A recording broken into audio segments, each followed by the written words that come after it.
नमस्कार दोस्तों, एसएससी के द्वारा जारी किए जाने वाले वैकेंसीज में हमने बहुत सारी वैकेंसीज को अब तक कवर कर लिया है। आप इन वैकेंसीज को अगर देखना चाहते हैं तो आप इसी वीडियो के फर्स्ट कमेंट में जाएंगे तो वहां पर सारे वैकेंसीज के बारे में पूरी डिटेल आपको मिल पाएगी। आज हम एसएससी जेई के बारे में जानेंगे। जेई का मतलब जूनियर इंजीनियर, ये भी बहुत ही पॉपुलर वैकेंसी है, लेकिन ये सभी लोग अप्लाई नहीं कर सकते। तो आज हम ये जानेंगे कि इसे कौन कौन अप्लाई कर सकता है और साथ ही साथ इसकी पूरी तस्वीर क्या है वो हम आज आपके सामने रखने का प्रयास करेंगे। तो आप पूरी वीडियो से लास्ट तक जरूर बने रहिएगा। हे गाइस, मैं हूं अशोक सिंह और आप देख रहे हैं अलग क्लासेस। चलिए वीडियो को शुरू करते हैं। हमेशा अपडेट रहने के लिए सब्सक्राइब करें और फिर बेल आइकॉन पर क्लिक करें। तो जैसा कि मैंने पहले ही आपको बताया कि जेई का मतलब होता है जूनियर इंजीनियर, और जूनियर इंजीनियर ग्रुप बी का पोस्ट होता है जो कि नॉन गेस्टेड पोस्ट होता है।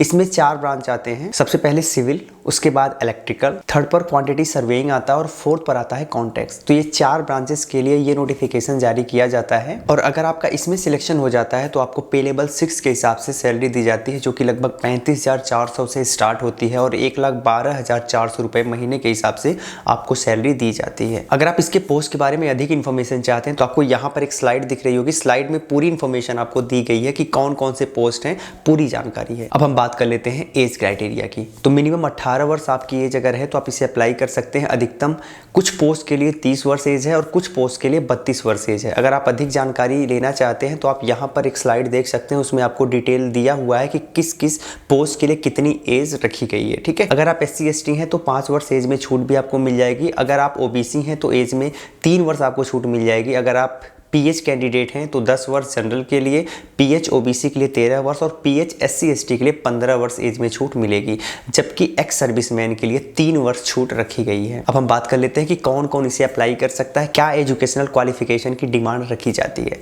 तो इसे अप्लाई करने के लिए एटलीस्ट आपके पास इंजीनियरिंग में डिग्री होनी चाहिए। अब आप जिस ट्रेड में जाना चाहोगे उस ट्रेड से रिलेटेड आपके पास डिग्री होनी चाहिए, तो ये एक मेजर डिमांड होती है। ठीक है, अगर आप डिग्री कोर्स किए हैं तो आप इसमें अप्लाई कर सकते हैं। बहुत सारे केसेस में आप डिप्लोमा के बेसिस पर भी अप्लाई कर सकते हैं। साथ ही साथ अगर आपके पास डिप्लोमा है तो 2 वर्ष का वर्क एक्सपीरियंस भी मांगा गया है। अधिक जानकारी के लिए आप स्लाइड को देख सकते हैं। स्लाइड में आपको पूरी इन्फॉर्मेशन पोस्ट वाइज क्या क्या एलिजिबिलिटी, क्या क्या क्वालिफिकेशन रखा गया है, आप देख सकते हैं। पूरी इन्फॉर्मेशन आपको दी गई है। इस फॉर्म को अप्लाई करने के लिए सिर्फ 100 रुपये एप्लीकेशन फीस है। साथ ही साथ आपको बहुत सारे सेंटर मिल जाएंगे पूरे भारत में। आप जितने भी राज्य देख रहे हैं उस सारे राज्य में लगभग आपको SSC के सेंटर मिल ही जाते हैं। आपके नियर बाई में आपको सेंटर मिल जाएगा, तो सेंटर को लेके बहुत ज़्यादा परेशान होने की कोई ज़रूरत नहीं है। बात कर लेते हैं इसके सिलेक्शन प्रोसेस की। तो यहाँ पर जो आपका सिलेक्शन होगा वो रिटन टेस्ट के बेसिस पर होगा। रिटन टेस्ट में आपको 2 पेपर देना पड़ेगा, पेपर फर्स्ट और पेपर सेकेंड, और इसी के बेसिस पर इनका एक कंबाइन मेरिट डिसाइड किया जाएगा और इसी के बेसिस पर आपका सिलेक्शन होगा। तो चलिए समझते हैं कि पेपर फर्स्ट और पेपर सेकंड का पैटर्न क्या होगा, क्या सिलेबस आपसे पूछा जाएगा। तो सबसे पहले बात करेंगे पेपर फर्स्ट के बारे में। तो पेपर फर्स्ट ऑब्जेक्टिव टाइप का होगा। हिंदी और इंग्लिश में आपसे क्वेश्चन पूछे जाएंगे। 2 घंटे का पेपर होगा। अगर आप कोई प्रश्न गलत करोगे तो 0.25 मार्क्स आपका काट लिया जाएगा। साथ ही ये पेपर जो है वो कंप्यूटर पर होगा, तो ये CBT टेस्ट होगा, यानी कंप्यूटर बेस्ड टेस्ट या कंप्यूटर बेस्ड एग्जाम आपसे लिया जाएगा। बात कर लेते हैं कि इसमें कौन कौन से सब्जेक्ट पूछे जाएंगे। तो सबसे पहला सब्जेक्ट होगा जनरल इंटेलिजेंस एंड रीजनिंग, जिससे 50 क्वेश्चन 50 मार्क्स का होगा। और दूसरा आपका जो सब्जेक्ट होगा वो होगा जनरल अवेयरनेस, जिससे 50 क्वेश्चन 50 मार्क्स का होगा। आपका जो तीसरा सब्जेक्ट है वो आपका क्वालिफिकेशन ओरिएंटेड होगा, यानी आपने जो क्वालिफिकेशन सबमिट किया, जो आपने इंजीनियरिंग की डिग्री सबमिट की है या इंजीनियरिंग का डिप्लोमा सबमिट किया, उसमें उस रिलेटेड ब्रांच में आपने किस सब्जेक्ट को पढ़ा है उस सब्जेक्ट से रिलेटेड आपका पेपर होगा। उस सब्जेक्ट से रिलेटेड क्वेश्चन थर्ड सेगमेंट में पूछे जाएंगे। चलिए देख लेते हैं कौन कौन से सब्जेक्ट यहाँ पर दिए गए हैं। तो सबसे पहला है जनरल इंजीनियरिंग में सिविल एंड स्ट्रक्चरल, सेकेंड है general engineering electrical and third है जनरल इंजीनियरिंग मैकेनिकल। इन तीनों में से आपको एक सेगमेंट को करना होगा। तो आप अपने ट्रेड के हिसाब से इन सेगमेंट को चुनेंगे और जो सेगमेंट आपके ट्रेड से मैच होगा वही सेगमेंट आपको लेके चलना पड़ेगा। इससे 100 क्वेश्चन पूछा जाएगा, 100 मार्क्स का पूछा जाएगा। तो अगर आप सबको ऐड कर दें तो इस एग्जाम में जो प्रथम पेपर का एग्जाम है उसमें 200 क्वेश्चन पूछे जाएंगे, 200 मार्क्स के होंगे और 2 घंटे आपके पास टाइम होगा, यानी 120 मिनट में आपको 200 क्वेश्चन सॉल्व करने पड़ेंगे। जो आपका पेपर 2 होगा वो डिस्क्रिप्टिव होगा, यानी ऑब्जेक्टिव नहीं होगा। इसमें आपको लिखना पड़ेगा, पेन पेपर मोड से होगा, डिस्क्रिप्टिव होगा, 2 घंटे का टाइम यहाँ पर भी होगा, 300 मार्क्स के क्वेश्चन इसमें पूछे जाएंगे। साथ ही पेपर सेकंड में कैलकुलेटर अलाउड है, आप कैलकुलेटर लेके जा सकते हैं केवल पेपर सेकंड में, और इसमें किसी प्रकार की नेगेटिव मार्किंग नहीं होगी। तो ये सारी चीज़ें आपको ध्यान रखना है।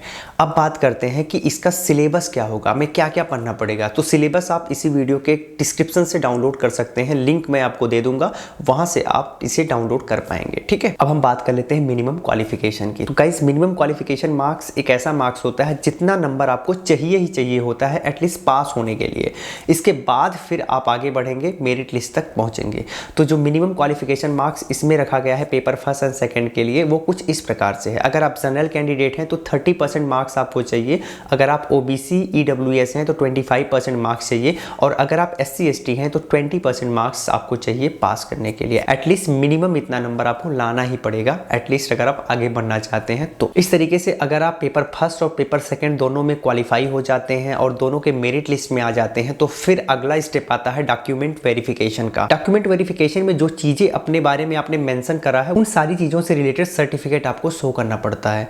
तो गाइज, इसमें बहुत सारे सर्टिफिकेट आपको देने पड़ेंगे, जैसे कि आपका फोटो, आपका रिसेंट फोटोग्राफ होना चाहिए। ठीक है, इसके साथ ही साथ आपके पास हाई स्कूल की मार्कशीट होनी चाहिए जो कि आपके डेट ऑफ बर्थ को प्रूव करेगी। इसके साथ आपके पास जो आपने क्वालिफिकेशन के लिए डॉक्यूमेंट्स बताए हैं, वो डॉक्यूमेंट्स भी आपको सबमिट करने पड़ेंगे। सारे फोटोकॉपी और ओरिजिनल दोनों मोड में होने चाहिए। ठीक है, इसके अलावा अगर आपने एज रिलैक्सेशन लिया है तो उससे रिलेटेड आपके पास डॉक्यूमेंट होना चाहिए, आपके पास कास्ट सर्टिफिकेट होना चाहिए, आपके पास एक्सपीरियंस सर्टिफिकेट होना चाहिए अगर रिक्वायर्ड है तो।